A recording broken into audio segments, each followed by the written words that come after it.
Hello? Hello. What's happening? What's up, Mr. Rob Zombie? Same old, same old. I can understand. How's life, my friend? Everything's good. All good. What's going on? Anything changed with the production for the live stage antics or anything like that?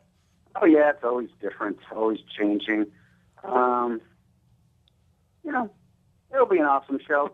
I don't know exactly what it'll be just yet. We're still figuring it out, but it'll be killer. Yeah. And how's the funding going for 31? Everything good? Yeah, 31's moving along. You know, I've been doing the crowdfunding thing for about 30 days. I got another 30 days to raise money for it, and that's all going good. You know, this next run of shows will be the last shows I do for a while. Then I'll shut it down and start working on the movie. So yeah, that's how my year is looking right now. Now, it's at fanback.com, and I was looking at some of the cool stuff. And if people aren't familiar with like the crowdfunding, what it is basically it's like getting money to back up a project or whatever. But you also get some really, really cool stuff, some very limited stuff. I mean, basically stuff that people have mentioned over the years. You know, I never expected to do it thinking like, oh, people just give you money to make a movie. Like, why would anyone do that? But I thought, oh, well, you know, if you have cool stuff that people would buy anyway or would want to buy, that doesn't seem that weird because, you know, he sells T-shirts and things at the shows and whatever. What's just stuff over the years that people had mentioned, anything from like, oh, I wish we could get an autographed script to, hey, how can I be in the movie or other stuff, you know, different things, just things I remember people mentioning, and those are the things that we decided to put up there for people to, purchase if they would like. It was more when I went out of the country. You know, we went to Spain and we went to France and we went to Australia, different countries. The popularity of the films around the world was actually seem sometimes like they're more popular outside of the U.S. And that I didn't really realize till fairly recently. Well, you know, because they're very American films. I didn't know if it translated or people liked them elsewhere, but I didn't know how big they were everywhere else. Right. So I mean, so when you said that it was surprising, you know, to define to all of us film lovers, you know, that love watching your movies, define like when you said very American made film versus overseas. Well, I mean, it just, you know, I always feel like I'm such a product of America as a person, you know, right? I'm such a kid that grew up like liking Evel Knievel and Charlie's Angels or whatever, you know. And the movies very much have that, especially Devil's Rejects, which just seems like very all-American redneck type movie. You go, oh, would this be popular in Spain and Paris and Germany? I don't know. Would care about this, but yeah, they really love it. I mean, I think everybody in America is like that anyway. I don't know. Maybe that's a portrait of a typical American family. I don't know. Right. The same way we all learned our German history by watching Hogan's Heroes. You know? Growing up in Northeast Iowa, you know, we had a very Norwegian heritage, and then you know when you start growing up, you start looking into all this Vikings, and you start looking into the black metal, and you're just like, wow, I didn't read that in the storybooks. Yeah, no, I mean it's amazing what you don't learn in school. It's a big world with a lot going on.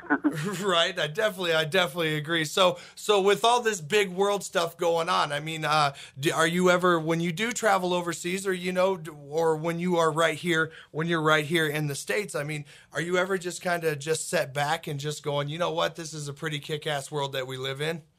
I mean, you know, it's always good. I mean, I'm happy all the time, really, just trying to, I mean, the fact that I get to do these projects somehow and, you know, get to make a living doing all this craziness, it's great, you know, and it's just nice that you do something that's pretty odd and people pretty much go anywhere in the world and they like it.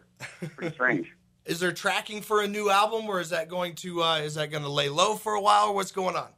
Well, we have a new record that's it's pretty much finished. You know, we got to do some little stuff to it. That'll probably come out at the beginning of next year. You know, you don't have time to get it all together for this year. Because you know how it breaks down to either get it out before Christmas or after. We're definitely going to get it together before Christmas. So, you know, probably be early next year. We'll have a new record. Talk about this picture book. I just sat there when you teamed up with Rob Fenn to take all kinds of gnarly pictures, man. How did that come about? That came about, he was on the Mayhem tour. Right. And last summer, last summer. And I didn't really know him. There was a couple of photographers taking pictures. And then after that tour ended, I got a proposal like, oh, we want to do this picture book. Would you allow Rob to come on tour and take pictures and stuff? And I didn't really want to because I thought, oh, that's just going to be annoying, But then I thought about it, and I was like, well, as long as I can have control over the book and do it the way I see it. Right. And then he came on tour, and, we let him backstage and on the bus and even on stage. So we never let photographers on stage and stuff because it's so annoying. But, you get to know the guy. Obviously, we know him very well now. And I thought he captured, really wanted to capture a classic-looking book so people could see this is just what it's like to be on tour, you know? And it was cool because during the course of that time, you never know who's going to pop up. Like Mick Mars pops up, and guys from Korn, and Alice Cooper, and different people pop up that, cross paths with on tour. So, I was real happy how it turned out. So what else? I mean, what's on your bucket list? What's going on? What are you looking forward to in the future? I mean, what's on the list? Are you going to the moon or what?